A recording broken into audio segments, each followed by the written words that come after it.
ساڵتان لێبێت بینەرانی کورسات نیوز من هاوڕە تۆفیقم لە بەرنامەم شەوی پانۆراما بە ئێوەی بەڕێز گەیشتینەوە تەوەری ئەم شەومان بۆ قسە و باسکردنە لەسەر دەسەڵاتە یاسایەکانی دەستەی سەرۆکایەتی پەرلەمانی کوردستان. دیارە لە ماوەی ڕابردوودا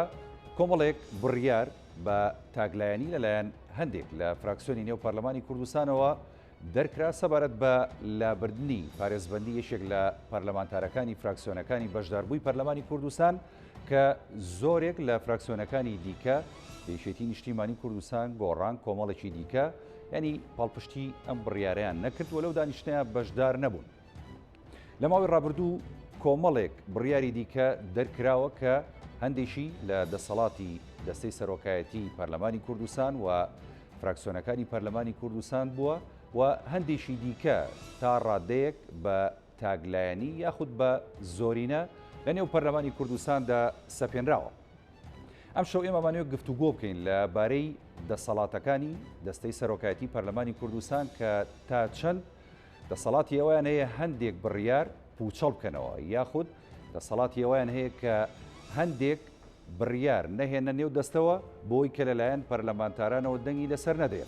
تا چەند ئەتوانن دەستەی سەرۆکایەتی مخاتەبەی دادوەرانی هەرێمی کوردستان و دەستەی دادوەری بکەن لە هەرێمی کوردستاندا. پەرلەمانتاران تا چەند ئەتوانن ئەوان لە ڕێگەی فراکسیۆنەکانیانەوە داوا ئاراستەی دادوەرانی هەرێمی کوردستان دەستەی دادوەری لە هەرێمی کوردستان بکەن بۆی کە هەر بڕیارێک لە پەرلەمانی کوردستان کە بەدڵی فراکسیۆنێک نابێت بتوانن تانی لێبن یاخود هەڵی بۆشێنەوە بڕیارانە. ئەم شەو بە میوانداری هەرێک لە میوانەکانم کە لە ستۆدیۆ لەگەڵمان گفتوگۆکەین لەو بارەیەوە هەرێک لە بەڕێزان مامۆستا زەردەشت خالید پسپۆڕی یاسایی دەستوری کە بە سوپاسەوە لەگەڵمانی لە بەرنامی پانۆراما بەخێربی کاک زەردەشت سوپاس.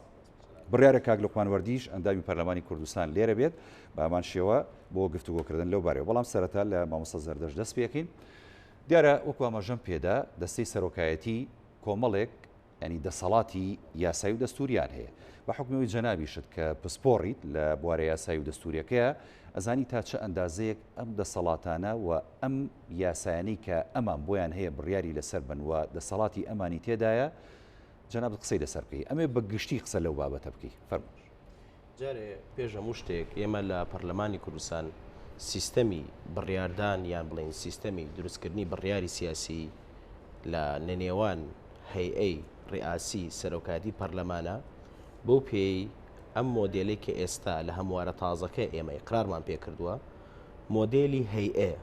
لە هەیئەش وا ئەخوازەیە بۆ پێی کە لە مادەی 16 هاتووە دەسەڵاتەکان بە شێوەیەک داڕێژراوە کە دەسەڵاتی هاوبەشن و ئەم دەسەڵاتانە بە شێوەیەکی تەزامونی لە نێوان هەر یەک لە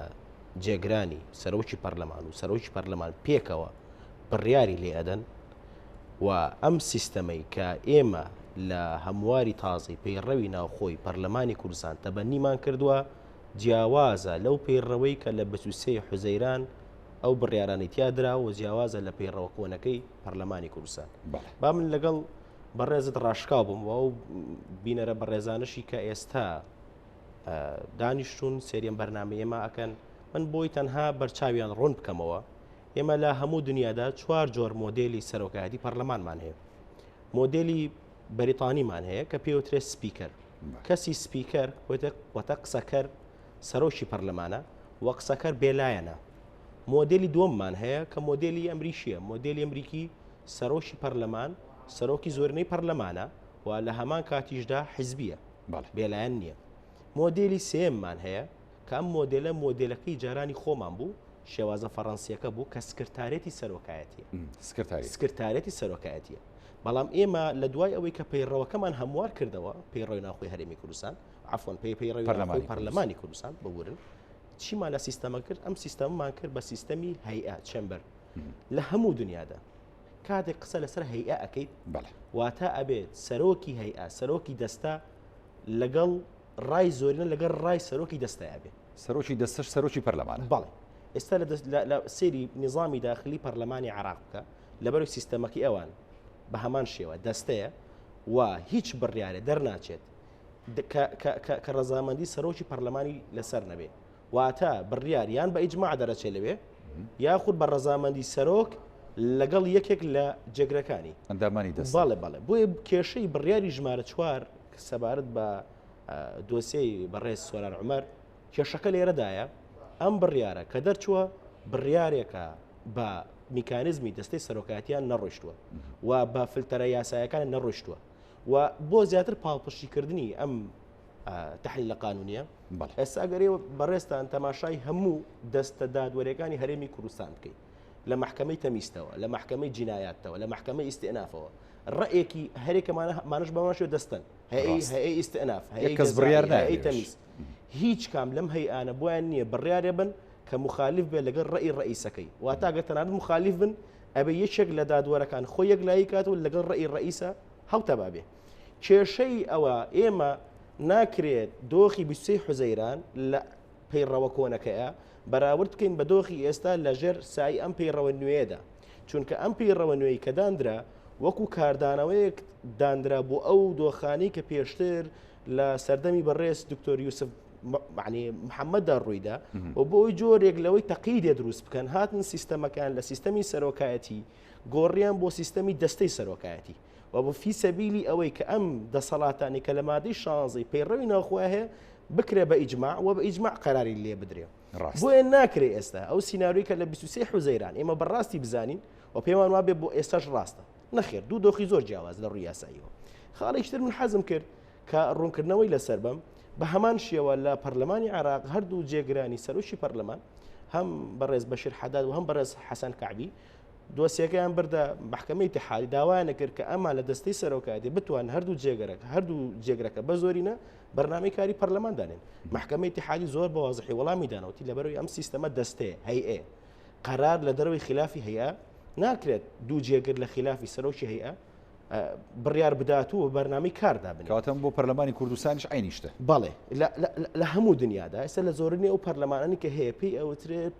پەرلەمەنت بزنس کۆمیتی پەرلەمەنت بزنس کۆمیتی بۆ منە لە پەرلەمانی بەریتانیا ئەم لیژنەیە کە تەشکیلەکرێ بەرنامەی کار ئەم لیژنەیە دایەنێ هەر بابەت لە دەرەوەی ئەم لیژنەیە تێپەڕێ بچێتە سەر سەکوی پەرلەمان نایاساییە وە پوچەڵە لەبەری بەڕێکارە یاسایەکانە نەڕۆیشتووە ینی ئیشکالیەتی ئەم بڕیارە کە دەرچوە و ئێستا حالیەن زۆرێک لە میدیاکاران بڵاوێکم بەناوی هەڵوەشانە خۆ لە ڕاستی منە پێی بوتی هەڵوەشانەوە پێی بڵێ ئیعلانی بوتڵان واتە ڕاگەیانی پوچەڵیەکەی یعنی خۆی بەڕێز سەرۆکی پەرلەمان بەڵێ بەڕێز سەرۆکی پەرلەمان هەڵی نەوەشاندەوە بەڵکو ڕایگەیاندوە کە ئەم بڕیارە پوچەڵە چونکە هەڵوەشانەوە بۆ بڕیارێک ئەبێ کە هەم لە ڕووی ئوسولی و هەم لە ڕووی یاسایی و هەم لە ڕووی ڕێکاریەوە بە ئیجرائێکی صحیح دەرچوو بێت و ئینفاز کرابێ و ئەم بڕیارە نە بە ئیجرائیشی قانونی تێپەڕیوە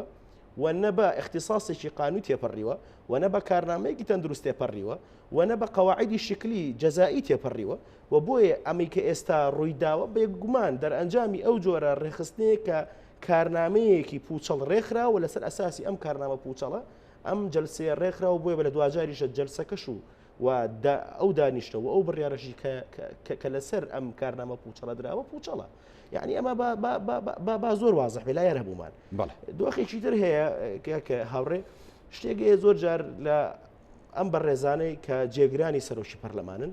ئەوان بەڕاستی سەلاحێتی ئەوان نییە نوێنەرایەتی پەرلەمان بکەن چکە نوێنەرایەتی پەرلەمانە ڕوشکۆی پەرلەمانەوە و پاراستنی سەرجەم ڕێکارەکان لە دوجار وەکو مەسئولیت لەسەر شانی سەرۆکی پەرلەمانە سەر شانی جێگرەکانی نیە ئەسە بۆ هەر بۆ بەڕێستان بۆ نمونە ئێستا گەر بەڕێز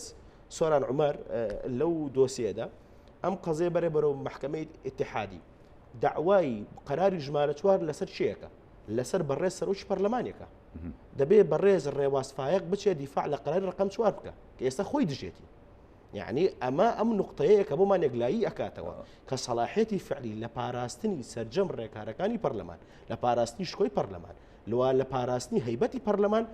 لە کۆتاییدا دەڕاتە بۆ سەرۆکی دەستە و لە سەرۆکی دەستش ئەڕاتە بۆ بەڕێز سەرۆکی پەرلەمان بۆ پێی لە پەیڕەوی ناوخۆی ئێمەدا ئێمە لە فەلسەفەی قانونە هەچ مەجلیسێک و هەچ هەیئەیەک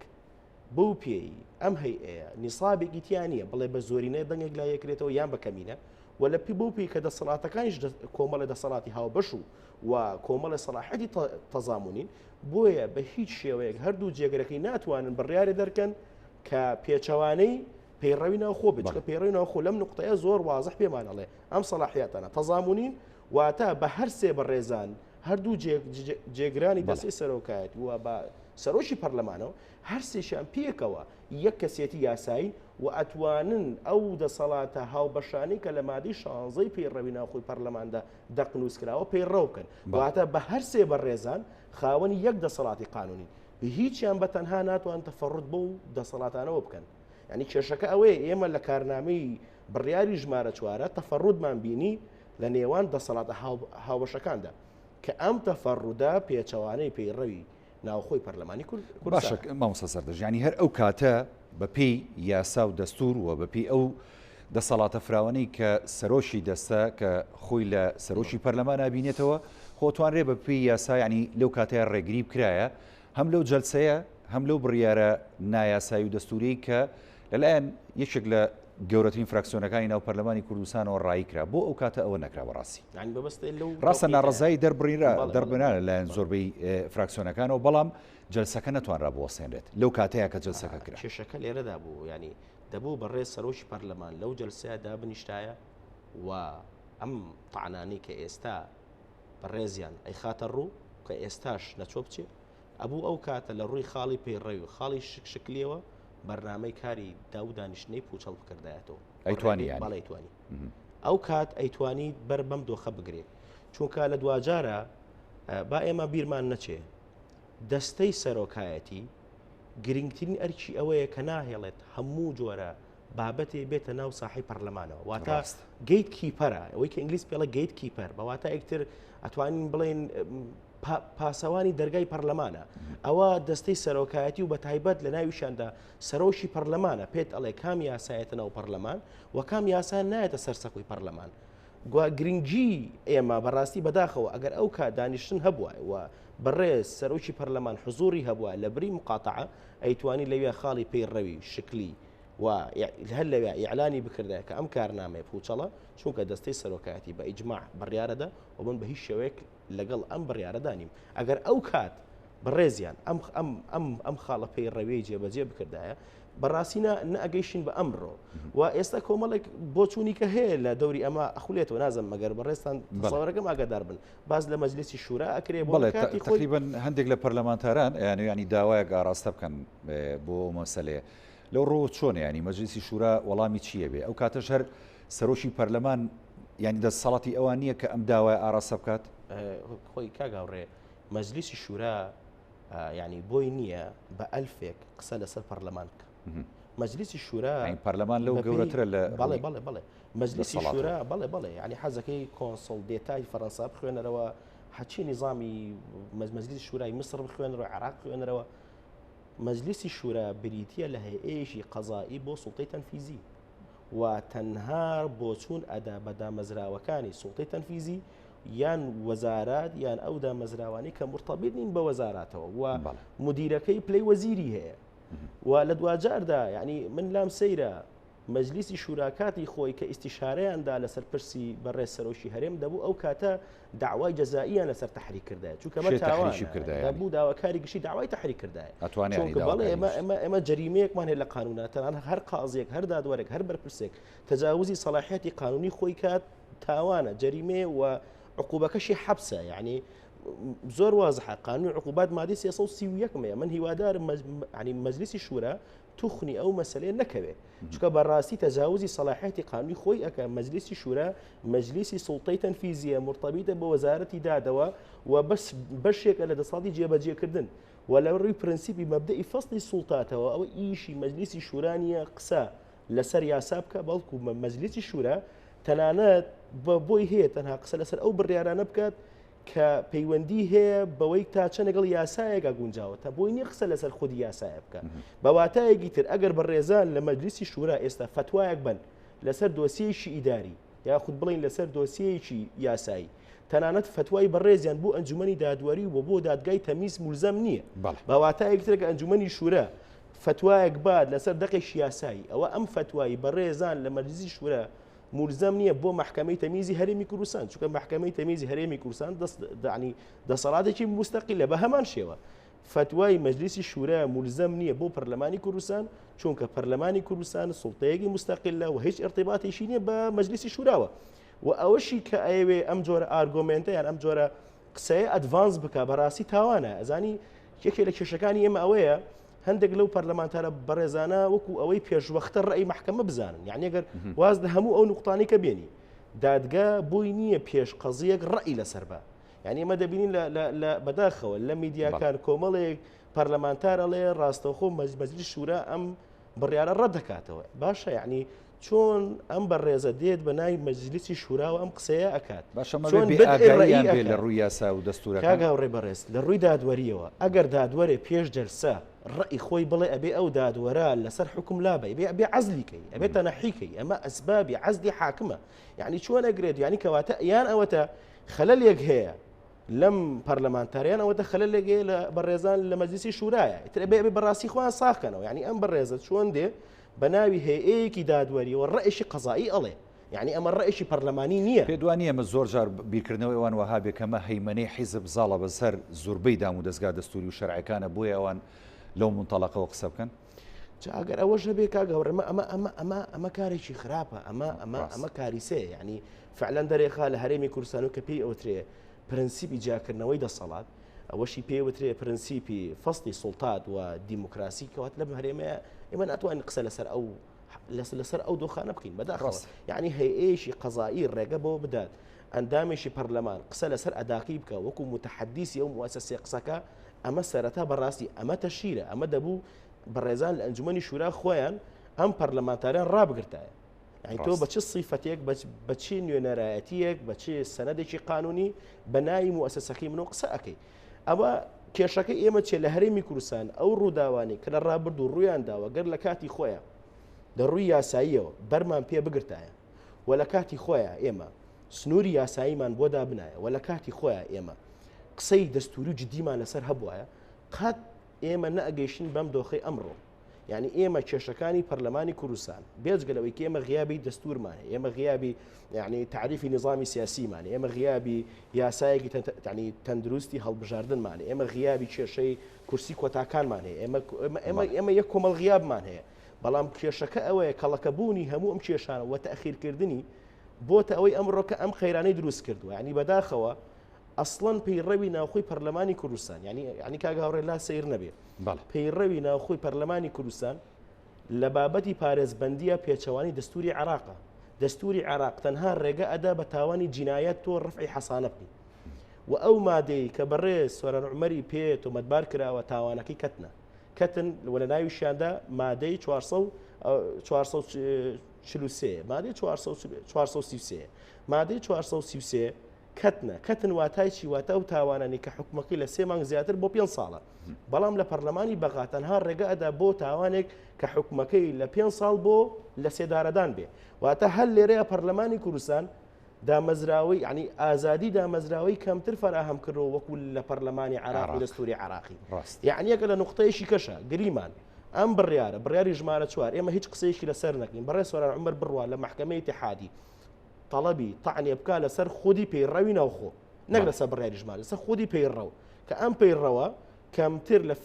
لە ستانداردی فدرالی کەمتر لە حەسانەی فدرالی یا و بەم دەسەڵاتە و ئەمەش مخالفەی دەستورە. یعنی مجرد بێ ئەو بەڕێزە ئەمە بکات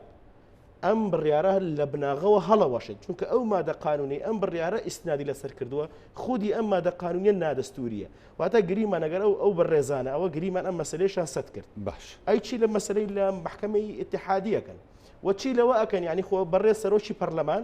لە دوجارە ئەوە ڕواتە داواکەوە لە بەغداد بانگێ شەکرێ پێی دەوترێت جەنابتان وەرن نوێنەرایەتی یا خوب بڵێن دیف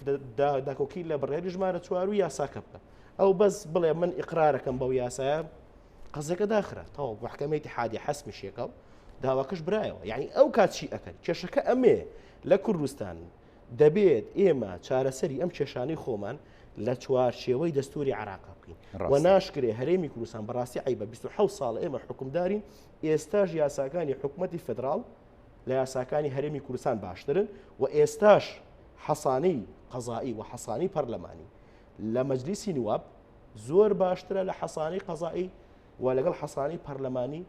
لەوەی کە لە هەرێمی کوردستاندا بوونی هەیە. ئەمە عیبێ. ڕاست مامۆستا سۆران هێندە مامۆستا زەردەشێنە دەوڵەمەنی بە زانیاری ینی ناوی قسەکانە پێ بڕم بۆیە داوای لێورد نەکەم. بەڵێ کاک لقمان وەردیش چاوەڕێین ئەڵێ لە ڕێگایە پەیوەندیان پێوە کردووە پێچێت تۆزیشکە بێت ئەویش بەشدار بێت لە بەرنامەکەیە یە خاڵیکە ئەمەوێ باس بکەین دیارە ئەم هەنگاوی کە ئێستا سەرۆکی پەرلەمانی کوردستان خاتوڕێوەسفایق ناوێتی بڕاستی ینی لێرە و لەوێ خوێندنەوەکانی کە بۆ کرێت لایەن کەسانی دەستوری کەسانی یاسایی کە ئەو کەسانی کە هەوڵی پاراستنی دیموکراسیەم هەرێمادەن ینی جێگەی دەستخۆشیە و مای قوبوڵکردنیشی باشە و ڕەزامەندێکی زۆر باشی بەدەستێناوە بەڵام ئەوی کە ئەوترێت ئەڵێن بۆ ینی خودی سەرۆکی پەرلەمانی کوردستان خۆی تا ئێستا هیچی نەوتۆ لەسەر پوچەڵکردنەوەی بڕیارەکە یاخود خاڵێکی دیکە باسەکەن ئەڵێن بۆ لە وەقاعی کوردستانە بڵاو ناکرێتەوە بۆ یەکە شێوە یاسایی و دەستوریەکەی خۆی وەربگرێ ئەمەیان تا چەند واریدە ینی بەڕاستی مامۆستا زەردەشت هەر عەفوەن مەسەلەی قەراری ڕفعی حەسانە نە قانونە وەنە قەراری تەشریعیە تا پێویستی بە وەقاعی کورد بکات ینی خۆی ئەوە بڵاو نەکراوەتەوە گەر ئەوەی کە پێشووتر ئەوان دەریاکرد نەخێر چونکە هەر لە ڕاستیە بڕیاری ژمارە 4 وە ئەگەر ئێمە تعریفی قەراری ڕفعی حەسانەکەین لە ڕووی یاساییەوە یان لە ڕووی قانونیەوە ئەڵێ بریتە لەو ڕێکارەی کە منعی تحریکی داوای جەزایی لەسەر پەرلەمانتار ناهێڵێ واتە ئەسڵ ئەوەیە محکەمە بۆی نییە ئەم داوایە بجوڵێنێ باڵێ ڕفعی حەسانە تەنها دێ ئەو قەیدەی کە لەسەر حەسانی پەرلەمانتار هەیە ئەم قەیدە ڕەفعەکە واتە ڕێگەی پێدە ڕێگەی پێدە تەنها بۆ ئەو تاوانش عنی ئەم مەسەلە پەیوەندی بەوە نییە تا بڵێ وڵا کۆمەڵێ مەراکزی عام و مجەڕی دروست کرۆ بۆ خەڵک یان ڕێنمایی گشتیە بۆیە بێت لە وەقایعی کوردستانی نەشر بکرێن ئەسڵەن پێویستمان بەوانە نییە خودی ئەو محکەمەیە گرنگە و ئەو بڕیاری کە ئەییا بەڕێزیان ئاڕاستی هەمان دادگایەکات و تێدا ئاماژە ئەدا بۆ بڕیاری پێشووتر پوچەڵی هەیە لە ڕێکارەکانیە واگەر ئەو دادگای ناوبراو بەردەوام بوو لەسەر ئەم دۆسیە ینی من ئەمە لەگەڵ تا سەریح بم شیاوێتی ئەوەی هەیە بڕاتە محکەمەی تحقیقی ڕووسافە شیاوێتی ئەوەی هەیە بڕاتە محکەمەی اتحادی شیاوێتی بەڕێ سۆران عومەر یعنی شیاوێتی هەموو ئەم دەرەجات تەقازیانی تیا هەیە چونکە قەرارێک هەیە واضحە ئەم قەرارە ئەڵێ ڕفعی حەسانە باتیلە باشە ئیعلانی کرد کە باتیلە ئەگەر ئەم محکەمە بەڕێزە سەر ڕای ئەم قەرارە بڕوا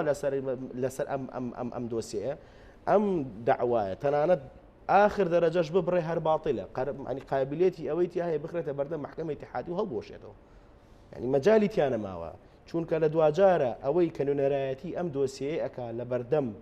محاکمی اتحادی ولا بەرامبەر محکەمەی تحقیق ولا بەرامبەر محکەمەی ئیستئنافی هەولێر کە خودی داواکەی بەڕێز کاکسۆران عومەری تێدا هەیە لە دوجارە بەڕێز سەرۆکی پەرلەمانە ئەوەی کە نوێنەرایەتی بڕیارەکە ئەکات لە ڕووی یاساییەوە بە پەیڕەوی ناوخۆی پەرلەمانی کوردستانیش بەڕێز سەرۆکی پەرلەمانە بۆیە بەڕێز سەرۆکی پەرلەمان نە لە ناو دەستەکەیە ئەگەر ئێستا بەڕێزان جێگرانی ئینکاری ئەو حقیقەتە قانونیە بکەن ئەو زۆر بە ئاسان ناتوانێت لە بەردەم محکەمەی اتحادی بەیەکی قرارە و قرارەش هەر هەڵی بۆشێنێتەوە باشە کاتی تەنێو بەرنامەکە نازم یانی ڕاگەنراوێکە بۆ هاتبوو پێم وابێ هەردوو جێگرانی سەرۆکی پەرلەمانی کوردستان بوو ڕاستە فریان نەکەوتی بیخوێنیتەوە بەڵام لەوە چوو هەندێک شت حاڵی بوو بیلی ینی ئەوان هەردوو جێگرانی سەرۆکی پەرلەمانی کوردستان کە وەکو جەنابە داماژت پێداوەشیکردنەوەیشی ورد و درشت و جوانت بۆ کرد ینی ئەمان ناتوانن بگەنە دەسەڵاتەکانی سەرۆکی پەرلەمانی کوردستان ئەوان ئێسایانەوێ هەنگاو چی بنێن ئەگەر هەر هەنگاوێک بنێن یاسایی و دەستوریە یاخود نەخێر پێچەوانەکەیەتی کاگاو ڕێشتێکە ئێمە بە وەگەڵێکا وازح بین ئێمە لە هەرێمی کوردستان کۆمەڵە یاسامان هەیە ناکرێت ئەم یاسایانە بە ئارەزوی دڵی خۆمان تەفسیریان بۆ بکەین و ناشکرێت بە ئارەزوی دڵی خۆمان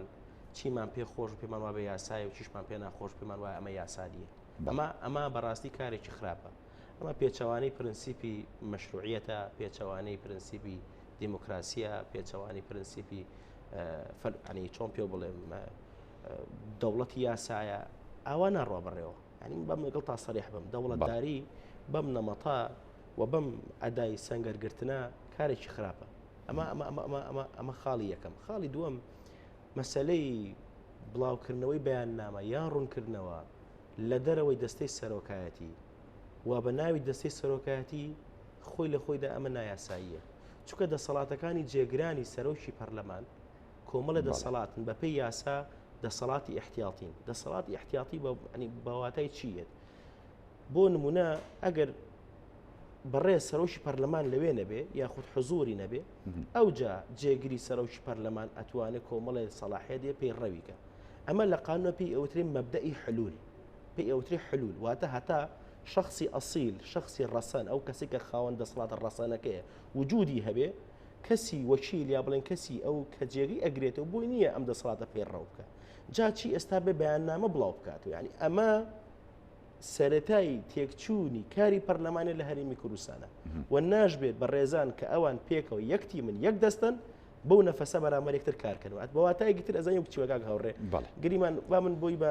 نمونەیەکی زۆر سادە قسەی بۆی هاوڵاتی تێڕاستێمە ئەزە گریمان جاری من بۆ نمونە کەسێکم بە وەکیلی خۆم خانەیەکم بۆ بفرۆشێت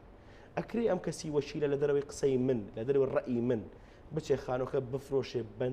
بە نرخی هەڕاجی بکە بە نرخێک کە زەرم لێبە شتی وهرنا دەی پەیوەندی نێوان بە ڕێزان سەرۆکی پەرلەمان و جێگری سەرۆکی پەرلەمان ئەم پەیوەندیە مەبدەئی حلولە مەبدەئی وەکالێ ئەنی چۆن ئەکرێ سەلاحێتێکی احتیاطی کە لای جێگری سەرۆکی پەرلەمانە قسە لەسەر دەسەڵاتە ڕەسەنەکانی سەرۆکی پەرلەمان باشە ئەو کاتە ئەمە پێشینەیەکی خراپە دەی ئەگەر بۆ حسابە بێ ئەبێ ئێمە ڕێگەش بدەین بەڕێز جێگری سەرۆکی حکومەت کاقوبات لەبری کاک مەسوول قەرار بدە تەسەڕوفات بکە تەخسیسی میزانیەکە مەشاریع بەڕێوەبەرێ قوات بجوڵێنێ دەیبێت ڕێگە بۆ بینێمەش یعنی ناکرێت تۆ سەلاحێتەکەت لە قانونا محددە کەواتە هەموو یاسا ڕێکی خستۆ بە پێی یاساکان ئەم بڕیارە نادرێت بەڵێ مامۆستا سەردەژیانی خاڵەشی دیکە بۆ نمونە ئێستا لە کۆبوونەوەکەی کە ینی هەڵگرتنی حەسانە بوو لەسەر ئەندام پەرلەمان سۆران عومەر ینی سەرۆکی پەرلەمان بینیمان نەچوو ناو کۆبوونەوەکە و بەشدار نەبوو لە جەلسەکە ئێستا جەنابەت ئاماژەت بە خاڵێکدا لە غیابی سەرۆکی پەرلەمان ئەگەر ئامادە نەبێت ینی جێگرەکەی ئەتوانێ و بە وەکالەت هەندێک سەلاحێت بەکاربێنێ ئەوە ناتوانن ئەوە بکەنە ینی بابێکی قانونی و ینی جارێکی کە بیجوڵێنن بڵێن بڕیارەکە بەپێی قانون و یاسا دەرکراوە زانی کاکە هاوڕێ خۆی مەبدەئی حلول بۆ مۆزوعاناتوە بۆ نمونە عوزرێکی قانونی هەیە و عوزرێکی یاسایی هەیە ڕێگرە لە بەردەم ئەوەی کە سەرۆکی پەرلەمان ئادای وەزیفەی خۆی بکە تۆ لەم حاڵەتەیە پەنا ئەبەیتە بەر ئەوەی کە جێگری سەرۆکی پەرلەمان ئەم دەسەڵاتە پێڕەو بکە بەڵام ئەگەر ئەسیل خۆی حزوری هەبێ و ئەسیل خۆی خاوەنی دەسەڵاتێ بە ئاشکرا ئیمتیناع لە کارنامە بکە چۆن جێگرانی سەرۆکی پەرلەمان ڕەوایەتی بەخۆیان نەدەن پێچەوانی سەرۆکی دەستەی پەرلەمان بڕیارێکی وەها کارنامەیەکی لەو شێوەیە تێپەڕێنن چونکە بیرمان نەچێت دەستەی سەرۆکایەتی کە ئێستا حالێن وجودی هەیە دەستەیەکی ئەسڵیە یان بڵین دەستەیەکی دائیمە موقەت نییە واتە ئەمە ئەو دەستەیە نییە کە لە سەرەتای تەشکیلکردنی پەرلەمانە بوونی هەیە ئەمە دەستەیەکی دائیمە و پەرلەمان هەڵی بژاردووە ئەنی ناکرێت ینی ئەم سەرەتای کارکردە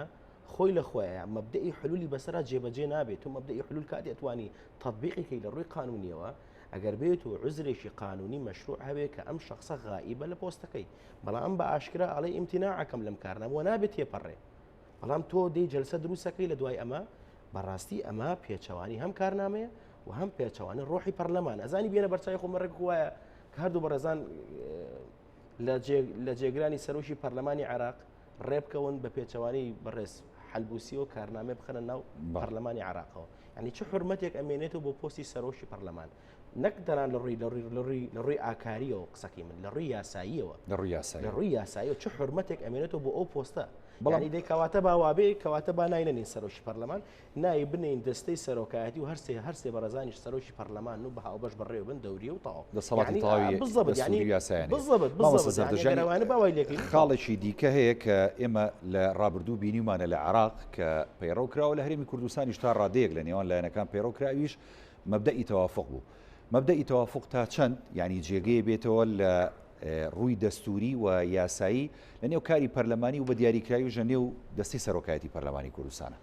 خۆی لە ڕاستیە ئێمە لە هەرێمی کوردستان کاگا و ڕێگە بڕۆینەوە مێژوو بگەڕێنەوە کۆن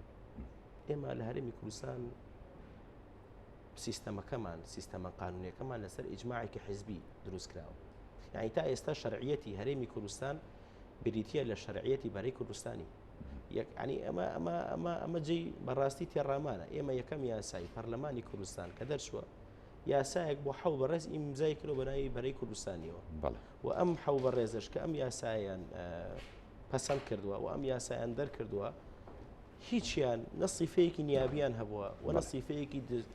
دەستوریان هەبووە بەڵکو واقعێکی حال بووە کە بەڕاستی واقعێکی حال بووە کە ناوە یاسا چونکە یاسا بەڕاستی بە پەرلەمان دەریکە چۆن نەکرێتەوە پەرلەمان بە یاسا ڕێخی عنی جای چۆکچی وایە چۆنێک لە سوڵتەیە بوونی نەبێتەوە بڵێ وڵا یاسای بۆ دەرەکەم ڕاست ئەمە خۆی لێرە کێشەیە یعنی ئمە لە هەرێمی کوردستانە خاڵی یەکەم سیستەمێکی یاساییمان نییە ئیجماعێکی حیزبی تەوافقێکی حیزبیمانەیە تێکدانی ئەم شتێک کە ناومان ناوە شەراکەتی ڕاستەقینە کە ناومان ناوە مەشروعی شەراکەی وەتەنی ناومان ناوە بەشداری ڕاستەقینە باش نییە ئەمەی کە ناومان ناوە ئەگەر ئێمە خۆمان لە سەرەتایە ڕێکەوتنێکمان لەسەر کردبێ وەرتێکی شوێتین کامە لە وڵاتەیە قانونە ینی بەڕاستی ئیشکالەتەکە لێرەوە دەست پێەکە کە تۆ لە نەبوونی قانونە لە نەبوونی دەستورە هەر جۆرە تەوافق و ئیتیفاقیش بکرێت بەڕاستی لە دوجارە ئەبێتەوە بەشێک لە ئەجندایەکی ئیقلیمی لە ئەجندایەکی سیاسی لە ئەجندایەکی حزبی و حرمەتە قانونەکەی خۆی لە دەسەدا کێشە ئێمەوەی لە هەرێمی کوردستان تاکو ئەم لە حەزەی کە من قسە بۆ جەنابتەکەم ئێمە خاوەنی دەستورێک بووین و خاوەنی سیستەمێکی یاسایین و خاوەنی دادگایەکی باڵانین کە بتوانێت پێداچوونەوە بکە بۆ بڕیارەکانی هەم سەرۆکی هەرێم هەم پەرلەمان و هەم ئەنجومەنی وەزیران تا ئەم لە حەزەی من قسە بۆ بەڕێز دەکەم و تا ئەم لە حەزەی کە من قسە بۆ بەڕێز دەکەم لە هەرێمی کوردستان ئێمە خاوەنی سیستەمێکی دادوەری تەندروست نین کە دادوەران بە شێوەیەک ینی دانرابێتن کە هەم دیموکراتیک بێ و هەم لە لایەکیش تۆ ڕەچاوی زۆر باش کەفائی دادوەر بکە بەداخەوە ینی من ئەوە بۆ مەسەلەیە دێمەوە خزمەت جەنابە مامۆستا زەردەژیان سوپاسم کاک لوقمان بەخێر بی تاخیر بووی داوای لێبوردن ئێمە لە بینەرانەکەین و لەگەڵ کاک زەردەشتا ئێمە درێژەماندا بە گفتوگۆکە لە ڕووی یاسایی و قانونیەوە ئێمە زۆر قسەمان کرد لەسەر ینی پوچەڵکردنەوەی بڕیاری هەڵۆشانەوەی پارێزبەندی پەرلەمانتار سۆران عومەر کە لە ماوەی ڕابردوو بەبێ ئامادەبوونی زۆربەی فراکسیۆنەکان و سەرۆکی پەرلەمان بەڕێوە چوو ئەمێ جەناب دۆکو ئەندامی پەرلەمانی کوردستان لە فراکسیۆنی چێتی نیشتیمانی کوردستان خوێندنەوەتان بۆم بڕیارەی سەرۆکی پەرلەمانی کوردستان و گرنگجی هەنگاوەکە لە ڕووی یاسایی و لە ڕووی دەستوریەوە چییە؟ زۆر سپاس بۆ ئێوە سڵاو لە بینەرانی ئەزیز کەناڵی کورسات نیوز داوای لێبوردنەکەم تۆزێک ئاساییە وگرای بەڵام تەبێک لێی مالێنەکەی ئەگەر کەمترین بەهاوی بێگومان ئەوەی کە سەرۆکی پەرلەمانی کوردستان ڕۆژی یەکشەممە چواردەی مانگ بڕیاری شت کرد سەبارەت بە هەڵوەشانەوەی بڕیاری ژمارە چواری دانیشتنی حوتی پێنج کە هەڵگرتنی بابەتی پارێزبەندی بوو بڕیارێکی ڕاست و دروست بوو و ممارەسەرکردنی دەسەڵاتەکانی خۆی بوو سەرۆکی پەرلەمانی کوردستان کە کردی و بڕیارێک بوو بە ئاراستەی جێڕانەوەی شکۆ بۆ دامەزراوەی دەستوری بەرزترین دەسەڵاتی دەستوری و وابڵە قانونی لە هەرێمی کوردستان کە پەرلەمانی کوردستانە بێگومان ئەم بڕیارە پێشووتر لای هەموو بینەرانی خۆشەویست و خەڵکی کوردستانیش ڕوون و ئاشکرایەکە ئێمە زۆر هەوڵماندا دوای ئەو دۆخە لە هەرێمی کوردستان دروست بوو هاتنی ڤایرۆسی کۆرۆنا کەرەنتینەکردنی تەواوی شار و شارۆچکەکانی کوردستان و دواکەوتنی موچە و هاتنی قەیرانی دارایی و دۆخی با بڵێن دەرونی هاوڵاتیان بە شێوازێک ناجێگیر بوو کە گەڕینەوە پەرلەمانی کوردستان و بڕیاردرا پەرلەمانی کوردستان بە گرتنەبەری ڕێکارەکانی تەندروستی کارەکانی خۆی دەست پێ بکات ئێمە کاتێکە زانیمان فراکسیۆنی پارتی دیموکراتی کوردستان مەبەستێتی کە مەسلەی پارێزبەندی بخاتە بەرنامەی کار ئێمە هەوڵی زۆرماندا هەوڵی لەگەڵ فراکسیۆنە جیاوازەکان حوت فراکسیۆنی جیاواز لە پەرلەمانی کوردستان واژۆمان کۆ کردەوە و ئارەسەی دەستە سەرۆکاتی پەرلەمانی کوردستانمان کرد و هەوڵی خۆماندا تەنانەت پەیوەندیە سیاسی و کۆمەڵایەتەکانی هێزە سیاسەکانی تریشمان بەکارهێنا بۆی ئەم مەسلەی پارێزبەندی نەخرێتە بەرنامەی کار سوودی نەبووان بێگومان ئێمە مەسلەکە شەخص نەبووە ئێمە کو مەبدە دژی ئەم مەسلەیە بووین پێمان وا بوو ئەگەر تەنانەت سکاڵاکارەکان لەسەر لابردنی پارێزبەندی نەک سەرۆکی حکوومەت بەڵکو ئەگەر بەرپرسانی هێزە سیاسەکانی تریش بن تەنانەت ئەگەر لە حیزبەکەی خۆشمان بی ئێمە وەکو مەبدە دژی ئەوەی نەکە لەسەر دەربڕینی ڕای جیاواز لەسەر لێدوان ئەندامێکی پەرلەمان پارێزبەندی لەسەر هەڵبگرێت بەداخەوە فراکسیۆنی پارتی سوور بوو لەسەرمە سەرنجام بینیمان بە بەکارهێنانی پێکاتەکان کە خەڵکی ڕەسەنی هەرێمی کوردستانە کە یەکێک لە لایەنە درەوشاوەکانی حکومڕانی لە هەرێمی کوردستانیمان پێمان وایە دەستەبەرکردنی مافی پێکاتەکانە لە زیاتی ئەوەی کە ئێمە هەوڵ دەین پێکاتەکان خۆیان نوێنەرایەتی خۆیان بکەن و سیمایەکی جوانتر بە سیستەمی حکومڕانی لە هەرێمی کوردستان بەخشن پێکاتەکانیان بەکارهێنا لە قوڵکردنەوەی ململانی سیاسی سەرەتایەکی خراپ لە پەرلەمانی کوردستان دەستی پێکرد کە پارتی دیموکراتی کوردستان دەستی بۆ ئەمە برد ئەمە ململانی سیاسەکانی قوڵتر کردەوە و ناکۆچەکانی قوڵتر کردەوە لانی کەم حوت فراکسیۆنی پەرلەمانی کە دویان لە پێکاتەی کلد و ئاشووری و سریانی بوون داوامان کرد کە مەسەلەی پارێزبەندی ئەگەر ئەگەر هەر ناتوانن وازیشی لێ بن دەستبەرداری بن لانی کەم بۆ دوای قۆناغی تەوابوونی ڤایرۆسی کۆرۆنا و قەیراندارایی کەچی لە جیاتی ئەوەی ئێمە بین لە پەرلەمانی کوردستان گفتوگۆ لەسەر باشکردنی بژێوی ژیانی هاوڵاتیان بکەین لە جیاتی ئەوەی گفتوگۆ لەسەر موچە بکەین بانگشتی وەزیر سەرۆکی حکوومەت جێگیری سەرۆکی حکوومەت وەزیری دارایی هەموو وەزیرە پەیوەندیدارەکانی تر بانگشت بکەین بۆ پەرلەمانی کوردستان لێ کۆڵینەوە بکەین لە هۆکارەکانی قەیرانی دارایی ئێمە هەموو فراکسیۆنەکان ینی بەڕازگۆییانەوە ئەڵین ئەوانەی لە ئۆپۆزیسیۆن و لە دەسەڵاتن بڕیارمانداکە هاوکاری تیمی حکوومەتی هەرێمی کوردستان بین هەم بۆ سەرخستنی گفتوگەکان لە بەغدا بۆ چارەسەرکردنی قەیرانی دارایی هەم بۆ ناوخۆشمان بۆ هەنگاوەکانی چاکسازی کە لە قۆناغی یەکەم پرۆژیاسەی چاکسازی لە بواری خەرجی دەرسووە بۆی هەوڵدەین لە بواری داهاتیش چاکسازی بکەین کەچی هەموو ئەمانە لەبار بدەن ئەتوانم با بڵێم بەو هەنگاوی کە هەنگاوێکی نیشتیمانی بوو هەنگاوێک بوو بە ئاراستی تێکدانی یەکریزی نیشتیمانی دیموکراسیەتی هەرێمەکەشی خستە بەر پرسیارە وە پێچەوانەی عفوم کە پێچەوانەی ئەو ڕێکەوتن نامەسیاسیە بوو کە لە نێوانی شێتی نیشتیمانی کوردستان و پارتی دیموکراتی کوردستان واژۆکرایەوە لە نێوان پارتی و گۆڕانیش واژۆکراوە بۆ ئەوەی کە لە کاری پەرلەمانیدا زۆرێک تەوافقی هەبی ئێمە هەوڵ نەدەین با بڵین بە زۆرینە پرۆژەکان تێپەڕین یان کارێک نەکەین بۆ تێکدانی یەکریزی نیشتیمانی خۆشتان نەزان لە هەلومەرجی ئێستادا میلەتەکەمان لە هەموو کاتێک زیاتر پێویستی بە یەکریزی تۆقمەکردنی خۆگەر ئەو کات تەوافق شکێنرا بێت یعنی ئێستا توانین بڵین دوای پوچەڵکردنەوەی بڕیارەکە لەلایەن سەرۆکی پەرلەمانی کوردستان و توانین بڵین ینی هەم سەرۆکی پەرلەمانی کوردستان ینی چۆنەڵی هەیبەتی گەڕانەوە بۆ پەرلەمان و بۆ دەستەی سەرۆکایەتی هەم بۆ دیموکراسیشی گەڕاندەوە لە هەرێمی کوردستاندا چکە بەڕاستی ئەم بڕیارە جێگای خۆشحاڵی و مایی خۆشحاڵی دەربڕینی زۆربەی ئەو کەسە سیاسی و یاسای و دەستوریانن کە لە هەرێمی کوردستانە چاودێری ڕەوشەکەکەن بەڕاستی ئەتوانم بڵێم سەدا هەفتای هاوڵاتیانی هەرێمی کوردستان خۆشحاڵن بە ئەم هەنگاوی کە بەڕێ سەرۆکی پەرلەمان نای بۆ هەڵوەشانەوەی بڕیاری لابردنی پارێزبەندی ڕەنگە فراکسیۆنی پارتی و هێز با بڵین فراکسیۆنی پارتی نیگەرانی دەربڕیان بە جۆرێک لە جۆرەکان با بڵین بەرهەڵستی بڕیارەکە بکات بەڵام ئەکسەریەتی هێزەکان و تەنانەت پێکهاتەکان کێمە ئەم ئێوارەیە لەگەڵ نوێنەری بەشێک لە پێکهاتەکان پەیوەندیمان کرد پیان وابوو سەرۆکی پەرلەمان بڕیارێکی ڕاست و دروستی داوە و هەموو هێزە سیاسەکانی تر لە فراکسیۆنی جیاوازەکان هەمان پیان وایە بڕیارێکی ڕاست و دروستی داوە بۆیە ئەبێ فراکسیۆنی پارتیش تەقبولی ئەمە بکات کە سەرۆکی پەرلەمانی کوردستان ممارەسەی دەسەڵاتێکی ڕاستەقینەی خۆی کردووە بۆ هەڵوەشانەوەی بڕیاری پارێزبەندی بەڵام بڕیارەکە تۆ زەدرەنگ نەبوو من پێم وایە ئەگەر درەنجش بوو بێ لە کایانی هەنگاوێکی دروست و ڕاست و دروست چاوگرتنی هەنێ دۆخ بوو بۆیەوە هەبوو من پێم وایە سەرۆکی پەرلەمان لە ماوەیە چەند کۆبوونەوەیکی لەگەڵ دەستەی سەرۆکایەتی کرد بە تایبەت لەگەڵ جێگر و سکرتێری پەرلەمان بۆی هەوڵدا بە شێوازێکی گفتوگۆی هێمنانە لە نێوان خۆیاندا ڕێکەون بۆ ئێوانیش کاردانەوەیان نەبی یەک حاڵەتی تر هەیە ئێمە کاتی خۆی لە یەکێتی نیشتیمانی کوردستان و تەنانەت بزنەوەی گۆڕانیش ڕەزامەند بووین لەسەر ئەوەی کە سکرتێری پەرلەمان بدرێتە پێکاتەکان بەڵام لە ڕاستیدا ئێمە بۆ ئەو ڕەزامەند نەبووین کە سکرتێری پەرلەمان لە پارتی تر بێ یعنی بۆ ئەمە ڕەزامەند نەبووین ئەمە کارێکی ناڕاستە ئێمە سکرتێری پەرلەمان ئەبێ هاوسەنجی لە نێوان هێزە سیاسەکان ڕابگرێت ئەگەر خلاف ناکۆچی کەوتە نێوانی هێزە سیاسەکان و فراکسیۆنی جیاوازەکان سکرتێری پەرلەمان بە حکمی ئەوەی لە لەیەکێک لە پێکاتەکانی هەرێمی کوردستانە ئەبێ هەوڵدا جۆرێک تەوافق بکات یاخود هاوسەنجی لە نێوانی ڕێگرێت کەچی سەرۆکی سکرتێری پەرلەمان زۆر لە پارتی ترە ئەمە خۆی پێشکردنی ئەم ئیتفاقەیە و ئەبێ ئێمە ئەم پرسیارش ئاراستەی پارتی بکرد کە ئاراستەی پارتی بکرێت ئەو شەراکەتێکی ئێمە لەسەر ڕێکەوت بووین بۆ دانانی نوێنەری پێکاتەکان بۆ ئەوە نەبوو نوێنەری پێکاتەکان لە قوڵکردنەوەی ململانی بەڵام دوجار ینی بەدەر لەو شەراکەتە لەگەڵ مامۆستا زەردەش زۆر بە وردی باسیەوەی کرد کە ینی ئەگەر تەوافقی شەبێت دوجار ڕاستە دوو دەستێکی سەرۆکایەتی هەیە بەڵام ینی هەموو دەسەڵاتە باڵاکان ینی لای سەرۆکی پەرلەمانی کوردستانە بە پێی ئەو هەموارەی کە کراوە بۆ کاری پەرلەمانی کوردستان ینی بۆ لە ڕابردوو وەکو فراکسیۆنی یەکێتی وەکو سەرۆکی پەرلەمانی کوردستان ینی درکتان بەم قووەتە نەکردووە کە سەرۆکی پەرلەمانی کوردستان هەیەی وەتوانێت هەموو دەسەڵاتەکانی خۆی بەکاربێنێ بەڕاستی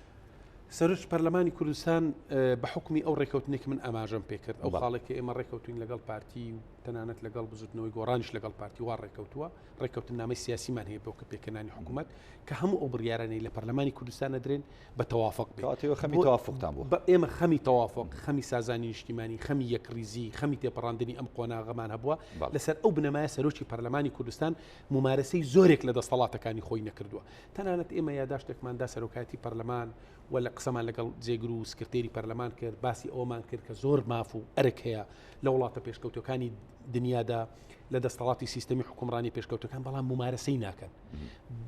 کە ممارەسەی ناکەن بەومانای ئەوە نییە ئەمە پێشێلکردنی دیموکراسیە بەڵکو ئەمە ڕەنگە لە پێناوی تەوافقی نیشتیمانی یەکریزی نیشتیمانی تێپەڕاندنی دۆخێشی ناهەموار ئەو دۆخە ناهەمواری کە ئەمڕۆ لە هەرێمی کوردستاندا هەیە بەداخەوە ئەڵێم لە زیاتی ئەوەی خەمی موچەی هاوڵاتیانیان بێ لە زیاتی ئەوەی کە خەمی ئەومان بێ ئێمە من ئەمڕۆ ئێستا بەر لەوەی تاخیر بووین لە هەڵابجەی شەهیدەوە هاتوینەوە با بڵین چاودێری سیستەمی تەندروستی و نەخۆشخانەکانی کۆڕۆنامان کردشین بڵێ ئێمە ئەبینی سیستەمی تەندروستی لە وڵاتەدا گرفتی زۆری هەیە نەخۆشخانەکان خەریکە بە توشبوانی ڤایرۆسی کۆڕۆنا پڕ ئەبنووە کوردستان پێێنێتە هەنگاوێکی خەتەرناک لە زیاتی ئەوەی مەبین سارەسەر بۆ ئەمە بدۆزینەوە دینی خەی بابەتێکە گرین کە کێشە ناوخۆیەکانمان شەڕێکی پوچەڵەکە یعنی من پێم وایە فراکسیۆنی من پێم وایە پارتی دیموکراتی کوردستان کە هەم سەرۆکایەتی هەرێمی کوردستانی لایە هەم سەرۆکایەتی حکوومەتی لایە هەم زۆرینەی کابینەی حکومڕانی لایە ئەبوایە بەر لە ئێمە خەمی یەکریزی نیشتیمانی هەبووە ئەبووە خۆیان ئەگەر مافێکی خۆشیان بە تەنازولیان بکرد لەسەر ئەو ئەساسی کە یەکریزی نێوان خەڵکی کوردستان بپارێزن من پێم وایە ڕێگە ڕاستەکەش هەر ئەوەیە بڕیارێکە داوێتی سەرۆکی پەرلەمان بڕیارێکی ڕاست و دروستە بۆ هەڵوەشانەوەی ترسان لە کاردانەوەکان نییە هەر کاردانەوەیەکی هەبێت ئێمە نابێت ترسمان هەبێت چونکە ئەمە بڕیارێکە دەسەڵ مەوارەسەکردنی دەسەڵاتەکانی خۆیەتی سەرۆکی پەرلەمان کردوێتی بۆیە نابێ ئەوان چاوەڕێی ئێمەیان نەکرد ئێمە حوت فراکسیۆنی پەرلەمانی کوردستان تکامان کرد ڕەزامان کرد کە ئەم بابەتە نەخرێتە بەرنامەی کار و بۆ ئاگاداریتان ئێمە 6 مانگ کۆبوونەوەی پەرلەمانی کوردستان مان کرد لە بەرنامەی واژۆکراو لەلایەن دەستەی سەرۆکاتی پەرلەمان مەسەلەی پارێزبەندی تێدا نەبوو لە حوتی مانگ لەپڕ لە ماوەی چەند سعاتێکدا بابەتی پارێزبەندی زیاترە کە ئەمەش یەکێکە لە پێشێلکردنی پەیڕەوی ناوخۆی پەرلەمانی کوردستان کە ئەبێلانی کەم 48 سعات بەر لە ئەوەی کۆبوونەوەی پەرلەمانی کوردستان بکرێت ئەبێ ئەو بابەتانە بخرێتە ڕووە تەنانەت بخرێتە سندوقی تایبەتی ئەندامانی پەرلەمان بۆ ئیبەرچاوی خۆیان بۆ ئامادەکەن طبعاً ئەم حاڵەتە نەبوو لە ماوەی چەند سعاتێکدا بابەتی لابردنی پارێزبەندی زیاد کرا کە ئەمە پێمان وابوو ئەمە هەنگاوێکە بەڕاستی بەمە بەستە و بۆ تێکدانی یەکریزی نیشتیمانیە باشە ئەو هەنگاوانی ڕابردوو وای کرد کە پەرلەمانی کوردستان تا ڕادەیە کارەکانی تووشی شەلەل بێ بەڵام ینی ئەم چەند ڕۆژەی ڕابردوو بڕیارەکەی سەرۆکی پەرلەمانی کوردستان کە لە ڕووی یاساییەوە ینی سەرڤ یاساییە و پەیڕەوکردنی دەسەڵاتەکانی خۆیەتی وەکو سەرۆکی پەرلەمانی کوردستان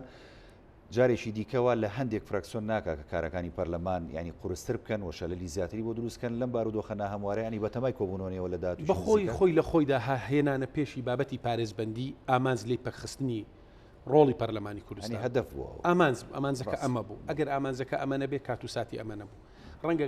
لە کەسێکی زۆر ناشارەزاش بپرسی لە هاوڵاتیەکی احترامم هەیە لە هاوڵاتیەک بپرسی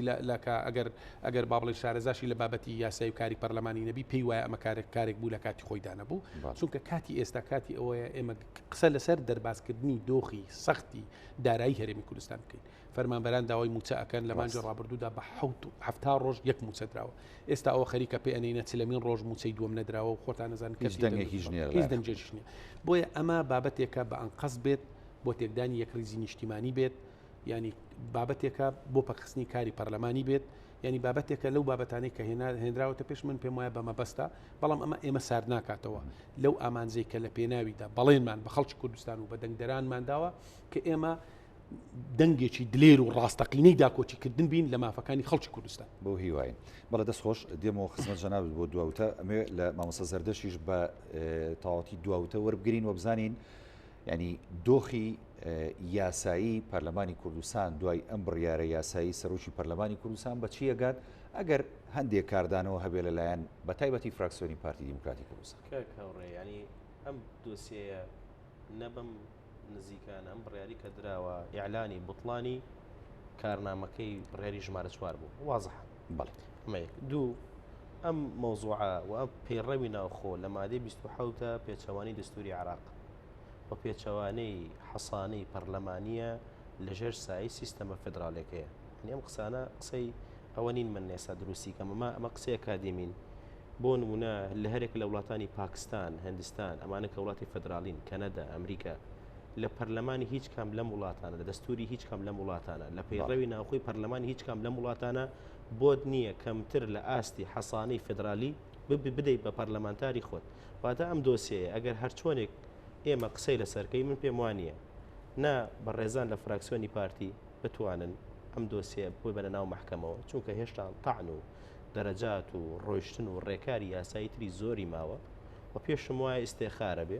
و بەڕێزان لە ئەنجومەنی شوراش پێم وانێت نە لە ڕووی یاسایی ئەو دەسەڵاتیانەیە و تەسەوریش ناکەم بێن نزیشی ئەو بابەتە بکەونەوە کە دوجار ئەم مۆزوعە ئەگەر لە هەرموو ئاراستەیەکی شا بڕۆ بچێتە دەرەوەی ساحەی پەرلەمانیش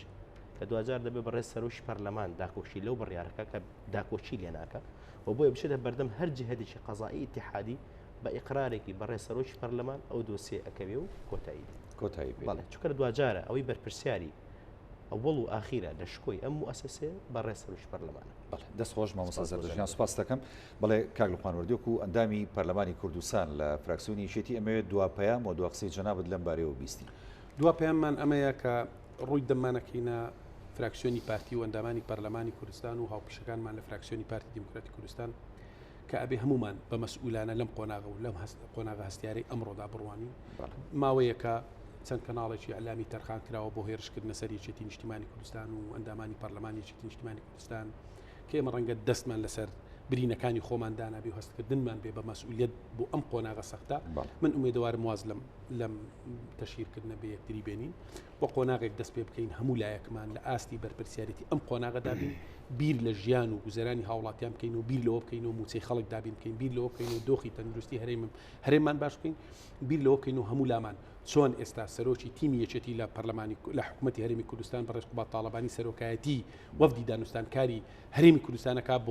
بۆ ڕێککەوتن لەگەڵ بەغدا هاوکاری قوبات تاڵەبانی و تیمەکەی بین بۆ سەرخستنی گفتوگۆکانمان و ڕێککەوتن لەگەڵ بەغدا بۆ دابینکردنی استحقاقاتی هەرێمی کوردستان بەتایبەت لە موچەی فەرمانبەران ئەمە ڕێگە ڕاست و دروستەکەیە ئەوەی تر من پێم وایە خزمەت بە دۆخی ئێستا و خزمەت بە خۆشیان ناکە و سەرنجام پەشیمانە بنەوە لەم کارە بۆیە من ئومێدەوارم هەموو لایەکمان ئەمڕۆ پێویستیمان بە یەکریزی نیشتیمانی و یەکریزی گەلەکەمان هەیە یەکریزی نیشتیمانی لە پێش هەموو شتێک ببینین و خزمەتکردنی گەلەکەمان و دابینکردنی موچە و ژیانی هاوڵاتیانی هەرێمی کوردستان لە پێش هەموو شتێکەوە ببین. بەڵێ سپاس بۆ هەرێک لە میوانە بەڕێزەکانم کاک لوقمانوەردی ئەندامی پەرلەمانی کوردستان مامۆستا زەردەش خالید پسپۆڕ یاسایی دەستوری کە لە بەرنامەی پانۆرامای ئەم شۆ لەگەڵ ماوە سپاسان دەکەین بەخێر بێن. بەڵێ بینەرانی کورسات نیوز بەرنامەی پانۆرامای ئەم شەوتان پێشکەش کرا هەمیشە ساغ و سەلامەت و تەندروست باش بن پارێزراون خواتان لەگەڵ.